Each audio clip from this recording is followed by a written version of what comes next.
দাবিটা গেজেট প্রকাশের জন্য। আমরা শুধু এটুকুই চাই যে নির্বাচনের আগে গেজেট, আগে গেজেট দিন, পরে নির্বাচন হবে। আগে গেজেট দিন, তারপরে নির্বাচন করুন। আমাদের পেটে ভাত নাই, আমরা নির্বাচনে যাব, ভোট দিতে যাব কি খাইয়া? আগে তো নির্বাচন দিন, আগে পে স্কেল দিন, পে স্কেলের গেজেট দিন, গেজেট প্রকাশ করুন। আর এই গেজেটটা পেতে গেলে আমার মতো 100 মালে কাজ করলে হবে না, আমাদের মতো লক্ষ লক্ষ মানুষকে কাজ করতে হবে। ঠিক আছে? আপনারা সবাই আগামীকালের কর্মসূচি বাস্তবায়নের জন্য আপনারা এগিয়ে আসুন। কোনো অনলাইন মিডিয়াতে কি বললো না বললো, আমরা এখন কোনো অনলাইন নিউজ দেখি না। একবারে স্রেফ কথা, আমাদেরকে পে কমিশনের একজন সদস্য সরাসরি বলছে কোনো অনলাইন নিউজের কথা, নিউজ দেখবেন না, সোজা হিসাব। আর সে নিউজের কথা আমাদেরকে বলবেন না। ওরা কি বলে? ওরা তো বেচার জন্য অনেক কিছু বলে। একটা দোকানে তার কাজই হলো ব্যবসা করা। যারা একটা দোকান দেয়, সে দোকানের কাজই হলো ব্যবসা করা। তারা বিভিন্ন জিনিস নিয়ে ব্যবসা করবে। একটা জিনিস শেষ আর একটা উঠাবে। একটা আম শেষ হয়ে গেলে কাঁঠাল উঠাবে, কাঁঠাল শেষ হয়ে গেলে বড়ই উঠাবে, বড়ই শেষ হয়ে গেলে জাম উঠাবে, একটার পর একটা বলবে, করবে। তো ওদের তো এটা চাকরি। মিডিয়াতে যারা অনলাইন নিউজে যারা কাজ করে, এটা ওদের চাকরি। এটা করে ওরা বেতন পায়। তো ওরা এটা সত্য না মিথ্যে এত কিছুতে দেখার সময় নেই। ওরা খালি মারতে আছে, ওরা খালি মারে। আর আপনারা কিছু পাগল আছেন, সেগুলি শেয়ার করেন, প্রচার করেন, কত কিছু করেন। সেখানে আজ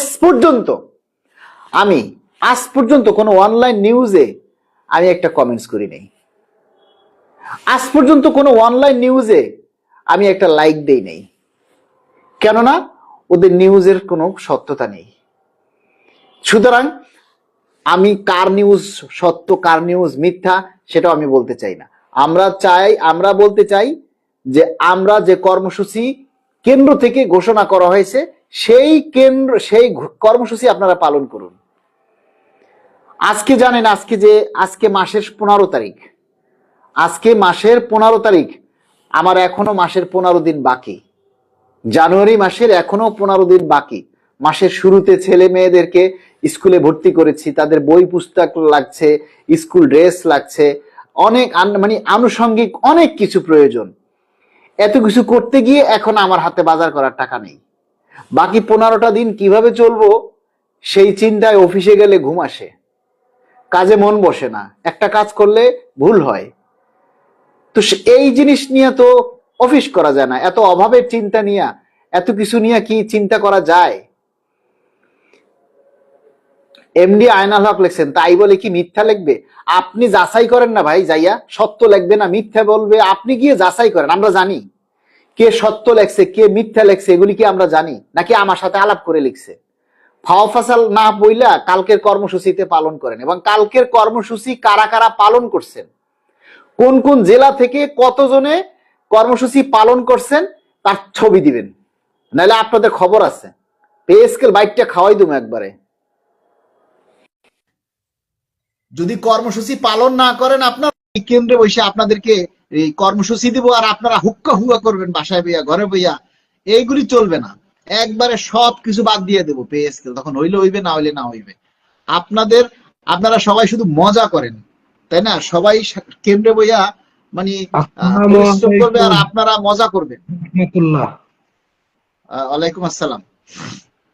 হ্যাঁ মালিক ভাই, কালকে আমরা তো যাচ্ছি। আমরা কোথায় যাচ্ছেন? আমার উপজেলায় অনুষ্ঠান, ওখানে সবাই আমরা যাব আর কি। আচ্ছা আচ্ছা, আমাদের সবার কথা হয়েছে। জি। তো সবাই লাইভে যারা যুক্ত আছেন সবাইকে অসংখ্য ধন্যবাদ, এবং আপনারা বেশি বেশি লাইভটা শেয়ার করবেন, আর অবশ্যই কর্মসূচি পালন করবেন যদি আপনারা চাকরি করেন সত্যিকার অর্থে। এটা সবার কাছে আমাদের আকুল আবেদন। যেহেতু আজকে চূড়ান্ত রিপোর্ট হয়ে গেছে, এখন গেজেটের জন্য আমরাকে আবার আরেকটা অনুষ্ঠান করতে হবে, বা দাবিগুলো জোরালো ভাবে উঠাইতে হবে। সবাই বেশি বেশি প্রচার করুন, নিজের দাবির কথা তুলে ধরুন। আমরা এই জানুয়ারি মাসেই গেজেট চাই, অন্তত এই কথাটুকু বলুন আপনারা সবাই। তাহলে তো আমরা বুঝবো কি যে না, আপনারা আসলেই চাকরিজীবী। আর কিছু কিছু এই যে মূর্খ লোকেরা লেখে কি এই হবে না সেই হবে না, আমার তো মনে হয় না কি এরা চাকরি করে। আর যদি পে কমিশন যদি পে স্কেল না দিবে তাহলে কমিশনই কেন গঠন করলো? এই জিনিসটা কি কারো মাথায় ধরে না? এই জিনিসটা কেউ বুঝে না? না, আমার কথা হচ্ছে যে আজকের আপডেট, আজকে যে পে কমিশনের মিটিং হয়েছে তার আপডেট জি হচ্ছে পে কমিশনের রিপোর্ট চূড়ান্ত আগামী সপ্তাহে জমা দিবে। বাস এটুকুই আপডেট, আর কোনো আপডেট নেই। জি জি আবার এই আর যে কোনো আপডেটের দরকার নেই। এর ভিতরে এই যে অনলাইন একটা নিউজ, মানে আমি তো ওগুলাতে লাইকও করি না, কমেন্টও করি না। 18,000 টাকা সর্বনিম্ন স্কেল, এগুলা সব সম্পূর্ণ ভুয়া। এটা তাদের ইন্টারনাল বিষয়, তাদের ভিতরেই আছে। এটা তো এখনো পাবলিশ করেনি কত টাকা হয়েছে, কত হয়েছে না হয়েছে, সর্বনিম্ন কত হয়েছে, সর্বোচ্চ কত হয়েছে, এটা তো পাবলিশ করে নাই। তো এরা কিভাবে জানলো কি 18,000 টাকা করছে? পে কমিশন কি কয়ে দিছে? না ওই দিবে পে কমিশন?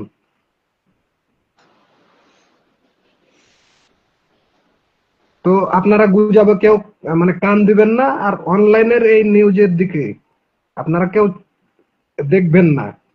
তারা অহরহ সকালে এক কথা বলে, দুপুরে আর এক কথা, বিকেলে আর এক কথা বলে। এরা সম্পূর্ণ মানে ধোঁকাবাজি কথা বলে।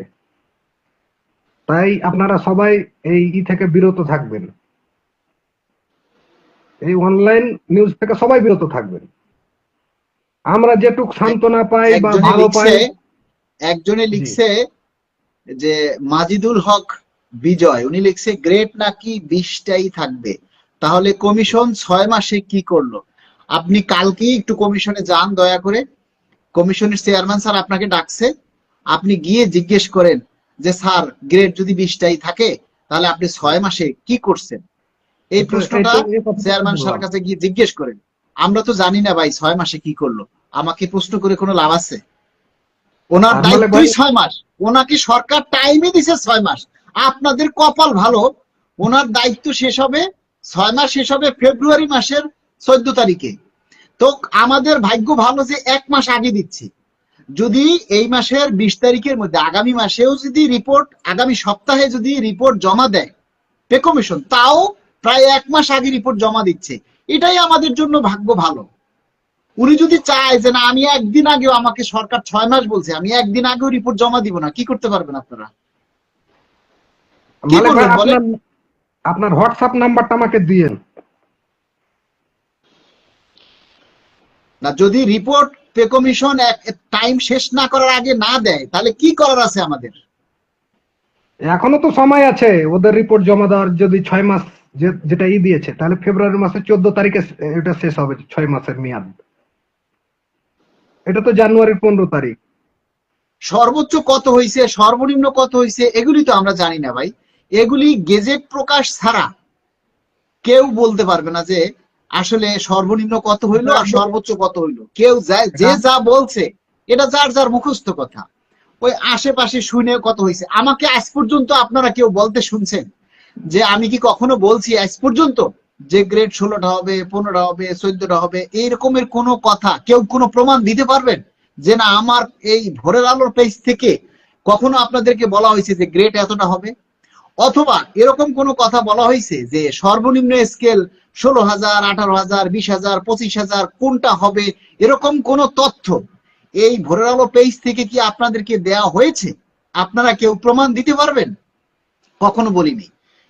আমাদের পেজ থেকে আমরা শুধু এতটুকুই তথ্য দিয়েছি, আগামী সপ্তাহে রিপোর্ট জমা হতে পারে, আগামী সপ্তাহে অমুক তারিখে পে কমিশনের মিটিং হতে পারে। এর বেশি কোনো তথ্য এই ভোরের আলো পেজ থেকে দেয়া হয় নাই।